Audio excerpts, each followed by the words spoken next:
ಕರ್ತನ ನಾಮದಲ್ಲಿ ಸೇರಿ ಬಂದಂತಹ ಪ್ರತಿಯೊಬ್ಬ ದೈವಜನರಿಗೆ ವಂದನೆಗಳನ್ನು ಸಲ್ಲಿಸ್ತಾ ಇದ್ದೇನೆ. ಈ ದಿನದ ದೇವರ ವಾಕ್ಯಕ್ಕಾಗಿ ಯೆರೆಮೀಯನ ಪುಸ್ತಕ 17ನೇ ಅಧ್ಯಾಯ 14ನೇ ವಚನವನ್ನು ಓದಿಕೊಳ್ಳೋಣ. ಓ ಕರ್ತನೇ, ನನ್ನನ್ನು ಸ್ವಸ್ಥ ಮಾಡು, ಆಗ ಸ್ವಸ್ಥನಾಗುವೆನು. ನನ್ನನ್ನು ರಕ್ಷಿಸು, ಆಗ ರಕ್ಷಿಸಲ್ಪಡುವೆನು. ನೀನೇ ನನ್ನ ಸ್ತೋತ್ರವು. ನೋಡಿ, ಯೆರೆಮೀಯನು ಒಬ್ಬ ಪ್ರವಾದಿಯಾಗಿದ್ದಾರೆ. ಯೆರೆಮೀಯನನ್ನು ದೇವರು ಆರಿಸಿ ಕರೆದಿದ್ದಾರೆ. ಯಾಕೆ ದೇವರಿಂದ ಆರಿಸಲ್ಪಟ್ಟವರಾಗಿದ್ದಾರೆ ಇವರು ಎಂಬುದಾಗಿ ಹೇಳಿದಾಗ, ದೇವರ ದೃಷ್ಟಿಯಲ್ಲಿ ಇವರು ಪರಿಶುದ್ಧರಾಗಿದ್ದಾರೆ.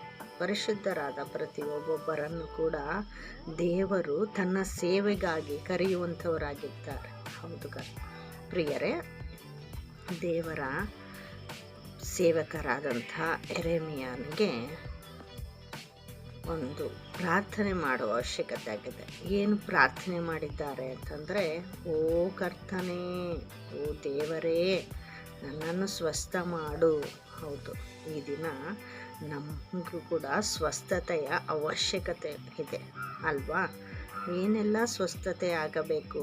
ಶಾರೀರಿಕವಾದ ಸ್ವಸ್ಥತೆ ಬೇಕು, ಮಾನಸಿಕವಾದ ಸ್ವಸ್ಥತೆ ಬೇಕು, ಆತ್ಮೀಯವಾದ ಸ್ವಸ್ಥತೆ ಬೇಕಾಗಿದೆ. ಹೌದು, ಮತ್ತು ನಾವು ಕರ್ತನನ್ನು ಕೂಗುವಾಗ, ಕರ್ತನೇ ನನ್ನನ್ನು ಸ್ವಸ್ಥಪಡಿಸು, ಕರ್ತನೇ ನನ್ನನ್ನು ಬಿಡಿಸು, ಕರ್ತನೇ ಎಂಬುದಾಗಿ ನಾವು ಕೂಗುವಾಗ ನಮ್ಮ ಕೂಗನ್ನು, ನಮ್ಮ ಮೊರೆಯನ್ನು ಕೇಳಿ ಅವರು ನಮ್ಮನ್ನು ಸ್ವಸ್ಥ ಮಾಡುವರಂತೆ.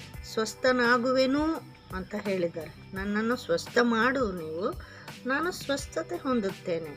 ನನ್ನನ್ನು ರಕ್ಷಿಸು, ಆಗ ನಾನು ರಕ್ಷಿಸಲ್ಪಡುವೆನು ಎಂಬುದಾಗಿ ಯೆರೆಮೀಯನು ಬರೀತಾ ಇದ್ದಾರೆ. ಹೌದು, ನಮ್ಮೆಲ್ಲರಿಗೂ ಕೂಡ ಇವತ್ತಿನ ದಿನ ರಕ್ಷಣೆ ತುಂಬ ಅವಶ್ಯಕತೆ ಆಗಿದೆ. ಹೌದಲ್ವಾ? ಕರ್ತನೆ ದೈವಜನರೇ, ರಕ್ಷಣೆ ಎಂಬುದಾಗಿ ಹೇಳಿದಾಗ ಇದು ಒಂದು ಆಶೀರ್ವಾದವಾಗಿದೆ. ಹೌದು, ಆಶೀರ್ವಾದ ಎಂಬುದಾಗಿ ಹೇಳಿದಾಗ ಎಲ್ಲರೂ ನಾವು ತಿಳ್ಕೊಳ್ಳೋದು ಏನಂತಂದರೆ ಆರ್ಥಿಕವಾದ ಆಶೀರ್ವಾದ. ಹೌದಾ? ಈ ಲೋಕ ಸಂಬಂಧವಾದ ಆಶೀರ್ವಾದಗಳ ಬಗ್ಗೆ ನಾವು ಯೋಚಿಸುವಂಥವರಾಗಿದ್ದೇವೆ. ಆದರೆ ನಿಜವಾದ ಅರ್ಥ ಆಶೀರ್ವಾದ ಎಂಬುದಾಗಿ ಹೇಳಿದಾಗ ರಕ್ಷಿಸಲ್ಪಡುವುದು ಅಂತ ಹೇಳಿ ಒಬ್ಬ ದೈವ ಸೇವಕರು ಹೇಳಿದ್ದಾರೆ.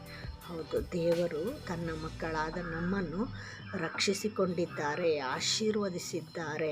ದೇವರು ನಮ್ಮನ್ನು ರಕ್ಷಿಸದೆ ಹೊರತು ನಾವು ರಕ್ಷಿಸಲ್ಪಡೋದಕ್ಕೆ ಸಾಧ್ಯವಿಲ್ಲ. ಹೌದು ತಾನೆ?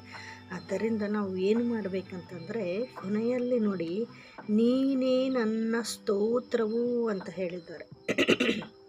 ನಾವು ದೇವರಿಗೆ ಸ್ತೋತ್ರಗಳನ್ನು ಹೇಳುತ್ತಾ ಇರಬೇಕು, ಸ್ತೋತ್ರ ಸಲ್ಲಿಸ್ತಾ ಇರಬೇಕು, ಸ್ತುತಿ ಸಲ್ಲಿಸ್ತಾ ಇರಬೇಕು. ಸ್ತುತಿ ಯಾಗಗಳು ದೇವರಿಗೆ ಇಷ್ಟವಾದ ನೈವೇದ್ಯವಾಗಿದೆ. ಹೌದು ಪ್ರಿಯರೇ, ನಾವು ದೇವರಲ್ಲಿ ನಾವು ಆಶೀರ್ವಾದ ಹೊಂದಬೇಕು, ರಕ್ಷಿಸಲ್ಪಡಬೇಕು, ಸ್ವಸ್ಥತೆ ಹೊಂದಬೇಕು, ಬಿಡುಗಡೆ ಹೊಂದಬೇಕು ಎಂಬುದಾಗಿ ಹೇಳಿದಾಗ ಒಂದು ಮಾರ್ಗವಿದೆ. ನಾವು ಆತನನ್ನು ಸ್ತುತಿಸಬೇಕು, ಸ್ತೋತ್ರ ಹೇಳಬೇಕು. ಹೇಗೆ ಸ್ತೋತ್ರ ಹೇಳೋದು? ಸ್ತೋತ್ರ ಹೇಳುವುದು ಅಂತಂದರೆ ಥ್ಯಾಂಕ್ಸ್ ಹೇಳೋದು. ದೇವರೇ ನಿಮಗೆ ಸ್ತೋತ್ರ, ದೇವರೇ ಈ ದಿನವನ್ನು ನನಗೆ ಕೊಟ್ಟಿದ್ದೀರಾ, ನಿಮಗೆ ಸ್ತೋತ್ರ. ಕರ್ತನೇ ನನಗೆ ಕೊಟ್ಟ ಆರೋಗ್ಯಕ್ಕಾಗಿ ನಿಮಗೆ ಸ್ತೋತ್ರ. ಕರ್ತನೇ ನನಗೆ ಕೊಟ್ಟ ಕುಟುಂಬಕ್ಕಾಗಿ ನಿಮಗೆ ಸ್ತೋತ್ರ. ಕರ್ತನೇ ನನಗೆ ಕೊಟ್ಟ ಮಕ್ಕಳಿಗಾಗಿ ಸ್ತೋತ್ರ. ಹೌದು, ನನ್ನನ್ನು ರಕ್ಷಿಸಿಕೊಂಡಿದ್ದೀರಾ, ನಿಮಗೆ ಸ್ತೋತ್ರ. ಹೌದು ಕರ್ತನೇ, ನನಗೆ ಬೇಕಾದ ಅವಶ್ಯಕತೆಗಳನ್ನು ಯೇಸು ಸ್ವಾಮಿ ಮುಖಾಂತರ ನಾನು ತೀರಿಸ್ತಾ ಇದ್ದೀರಾ, ನಿಮಗೆ ಸ್ತೋತ್ರ ಎಂಬುದಾಗಿ ನಾವು ಸ್ತೋತ್ರಗಳನ್ನು ಹೇಳಲಿಕ್ಕೆ ಪ್ರಯತ್ನ ಮಾಡಬೇಕು. ಈ ಒಂದು ವಾಕ್ಯ ಪ್ರತಿಯೊಬ್ಬರಿಗೂ ಆಶೀರ್ವಾದಕರವಾಗಿರಲಿ ಎಂಬುದಾಗಿ ಹೇಳುತ್ತಾ ನಾನು ಸಲ್ಲಿಸ್ತೇನೆ.